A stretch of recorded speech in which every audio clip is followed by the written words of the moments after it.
Hello, hello. This is Spencer, and this is my brutally honest review of the brand new 50 versus 50 game mode introduced in Fortnite. So let's get into it.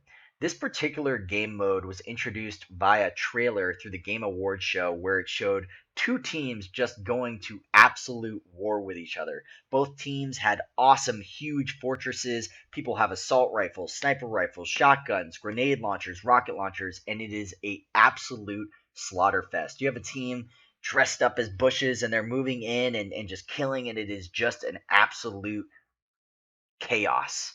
And I loved it. So when I logged in, I was super excited to see what this game mode was about. I expected a smaller map, I expected fortresses on each side.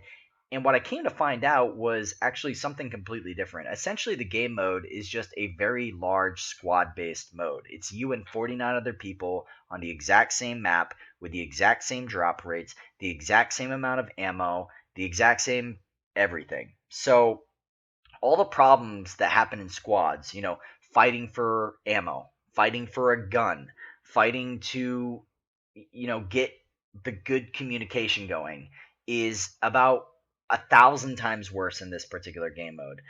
You expect when you see the trailer to see this super high impact, high paced gameplay, and what it actually ends up being is very slow paced. A majority of the time, you're running around just looking for a gun because it's you and 49 other people just fighting it out trying to get weapons. So I really didn't like the way the trailer portrayed the game mode because it wasn't very accurate in terms of what you're going to experience. With that being said, I'm not completely shitting on the fact that they have a new game mode. I'm excited that the devs are willing to test things, they're willing to try things out. But there are a couple things that could be changed in this particular game mode if they wanted to see it truly successful and thrive. So, what are those things? Let's just break down a couple quick things first. There are some special rules here for 50 versus 50, and I'm going to break them down. Friendly fire is off. Obviously, you do not want to be able to shoot your own players in these super crazy wars that are going to be going on. You got 30 people fighting 30 people in a small little area. The fact of the matter is, people can mess up, people can shoot grenades, and with friendly fire on, it's very easy to say, "Oops, I accidentally killed you." There's all this war going on when the reality is they just need a gun, they need a weapon, they need something because it's very hard to get and attain equipment in this particular game mode. And that's something that you'll actually see a lot. If you're somebody who's building a big huge ramp up a mountain, don't be surprised if you see your own teammates come up behind you, start to hack away at that particular structure that you just built, and all of a sudden you're finding yourself falling to your death. So just be very, very careful when you're doing that. I noticed that a lot. People on each other's team just killing each other because people need guns. People need to be able to fight. And if they see that, hey, you got a scar, I really would like a scar right now, you can expect to see yourself falling from a lot of your ramps for a very, very long time.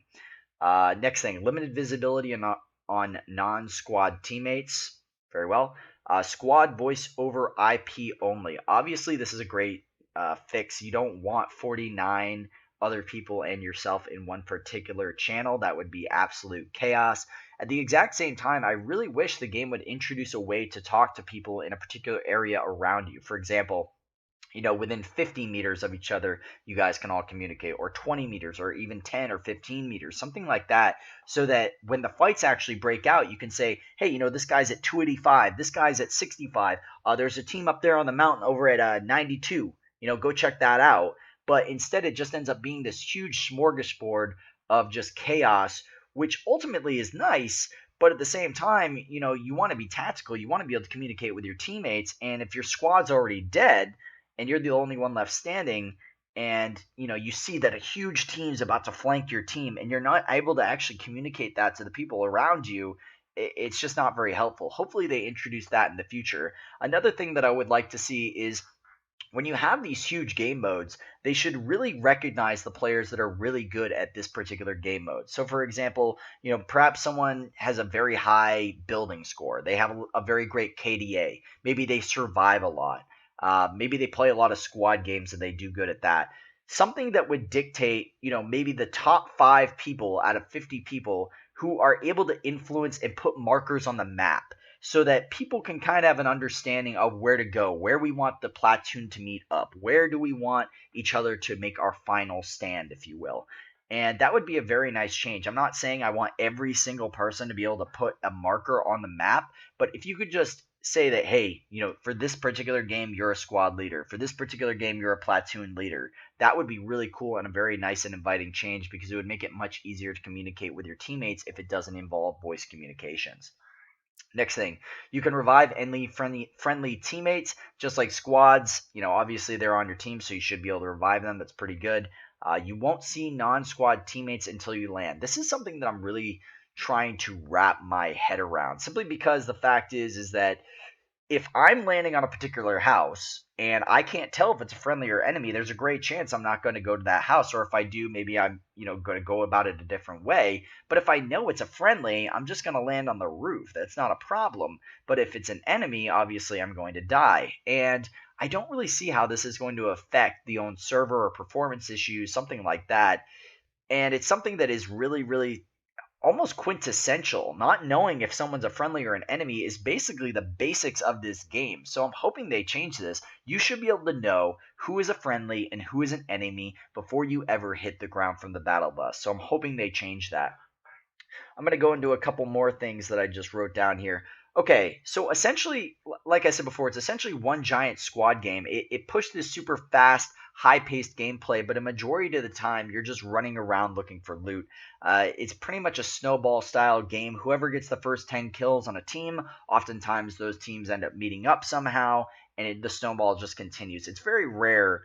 I haven't seen it yet, and I've played about 20 or 30 of these 50v50 games, and it's very rare that you're going to see it's down to, say, like 5 or 6 players for each team, and it's a struggle, or maybe it's like the Alamo. You got 4 people and there's 10 left, and it's a war. Usually it's just one team just stomping the other team. It's not really a fight, because most people are already dead. So not really a huge fan of that. Again, lag and performance issues are definitely noticeable.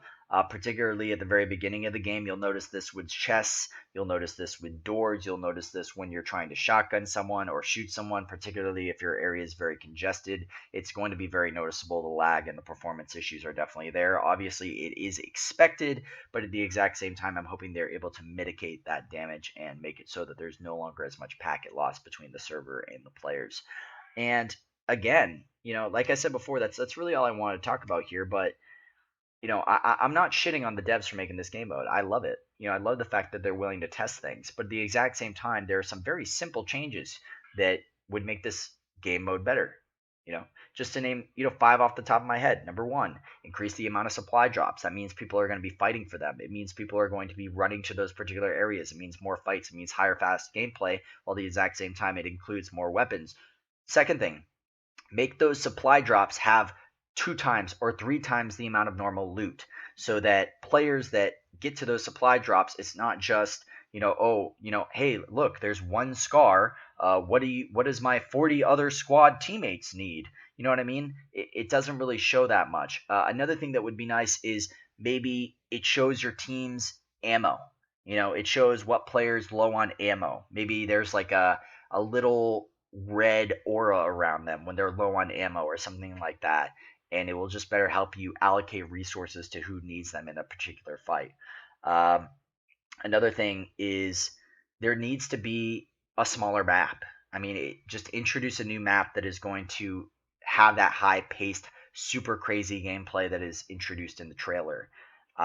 Number 4, obviously, you want to be able to see that a player is friendly or enemy before you hit the ground, so please change that. And number 5, obviously, lag and performance issues. Those, just a quick recap. So once again, if you enjoyed this video, please make sure to give it a subscribe and a like, maybe even a comment if I dare ask for one, if you enjoyed it. And I'll see you out there out on the battlefield. Hopefully you'll be one of my squad mates in these 50v50s. Have a good one. Good luck in Fortnite. Once again, it's time to win. Lace them bad boys up, baby, let's begin. It's the king, no doubt, that's word to Gwen. You about to wake up this beast within. As soon as I hit that stage again,